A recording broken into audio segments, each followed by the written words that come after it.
From the last stylebender refusing to give his opponent another chance, to the legacy that makes this fight one to watch out for, here's everything we know about the Adesanya vs Whittaker trilogy fight.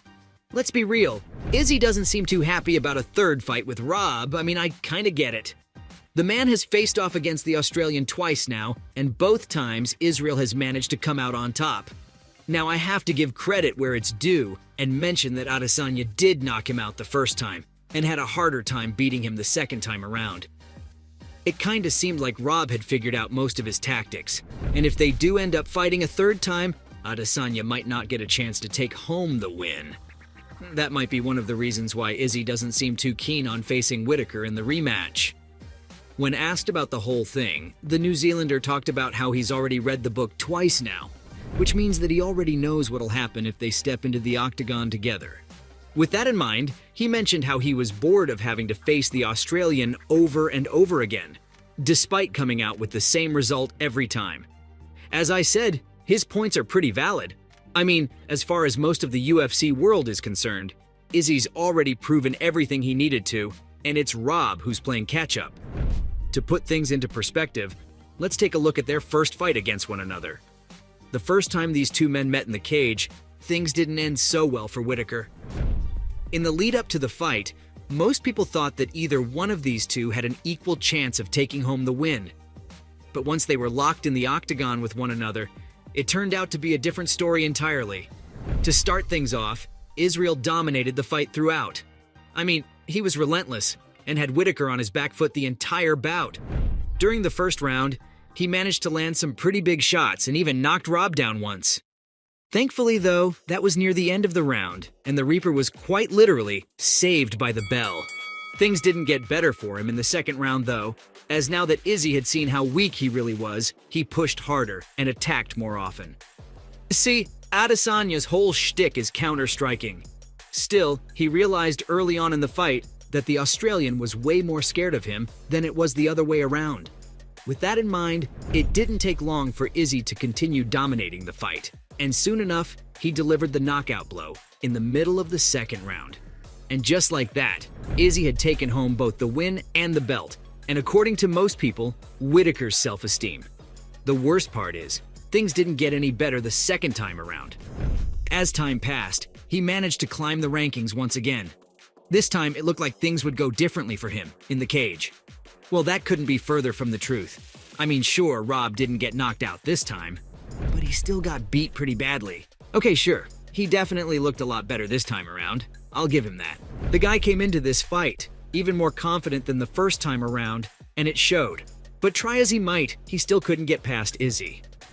You see, while the Reaper was training and leveling up his skills, Adesanya was doing the same.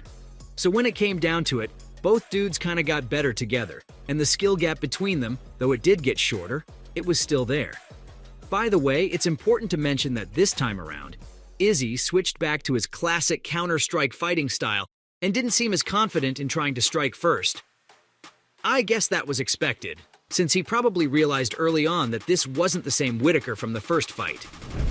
Still, when it came down to it, the end result was the same as before. Izzy was able to walk home with the title once again, and Whittaker headed back to the drawing board. I'm sure this is making you wonder just how good Adesanya is. There's no doubt that he's really made a name for himself and is known for how lethal of a striker he can be. Equal sign. A lot of people thought that Izzy had fallen off. This rang especially true when he lost to Pereira. That was his first loss in the UFC in a while, and a lot of people were left rocked. But like always, Izzy proved that he's not one to give up and came back with something to prove. He pulled up in style and completely dominated Pereira the second time around. I mean, that just shows how much he was able to improve in such a short period of time. He talked a lot of trash in the lead-up to the fight, and this time he was able to back it up. It's actually insane how good he's been able to get in such a short amount of time, no? You'd think there would be an end to his peak, but it doesn't look like he'll be stopping anytime soon. Other big wins of his include the time he beat Anderson Silva. That was kind of the moment when everyone realized that this was it.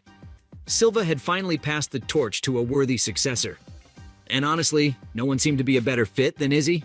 He's everything that Silva used to embody, but better. Little by little, the New Zealander is showing us how he's growing into an unstoppable force. There's no one in the division, with the exception of the one time Pereira knocked him out, who can even hold a candle to the amount of talent the man has. Okay, enough about him. Let's shift our focus to the other side. Just how good is Whittaker these days? Now, compared to when Rob faced Izzy the last time around, he's grown way better. An important thing to note is how no one in the division has been able to beat him, and that Whittaker's only loss in the past decade came at the hands of Israel. If that doesn't show you how insanely good he is at his job, and why he's once again the #1 contender in the division, I don't know what will. I mean, sure, he has an upcoming bout against Duplessis, but honestly, after seeing his recent performances, it's clear that he'll probably take home the win. When you look at the odds people are putting up, over 80% of fans are favoring the Reaper in his next fight. The man is just that talented. Let's not forget, he's been able to reach #1 contender status 3 times now. That takes a crazy amount of hard work and dedication to training. While he lost to Izzy, he didn't give up hope. Honestly, while it seemed a bit unlikely at first, he's managed to claw and scratch his way to the top time and time again. Every time he's lost, he's come back stronger than ever and has leveled up as a fighter every time. With that in mind, it'll be interesting to see how Adesanya approaches the fight this time, if it ends up happening, that is. Yup, we've reached the final question of the video, which is, do the fans even want this fight? We've talked about why the fight will be exciting and all. But the actual question is, will anyone even watch it? You bet they will. Let's break down why this fight is worth the wait. For one, this bout is going to symbolize Robert's legacy as a whole. He's fought the stylebender twice now, and hasn't been able to win even once. Izzy was in a similar situation with Pereira a while back, so it won't be anything new if the fight ends up being made. It'll also give the fans a chance to root for their favorite Aussie once more. I mean, think about it. Who else is left other than Adesanya in the division anyways? Duplessis seems to be the final boss he needs to beat to unlock the treasure chest. And with the form he's been showing as of late, it's clear that he should be able to plow through him with ease. Plus, any opportunity to watch Adesanya fight is a great chance to witness the highest level of combat. It's like watching a chess match. I, for one, wouldn't want to miss anything like that for the world. I guess we'll just have to wait to figure out what ends up happening. So, from the legacy that makes this fight one to watch out for, to the last stylebender refusing to give his opponent another chance, that was everything we know about the trilogy fight between Adesanya and Whittaker.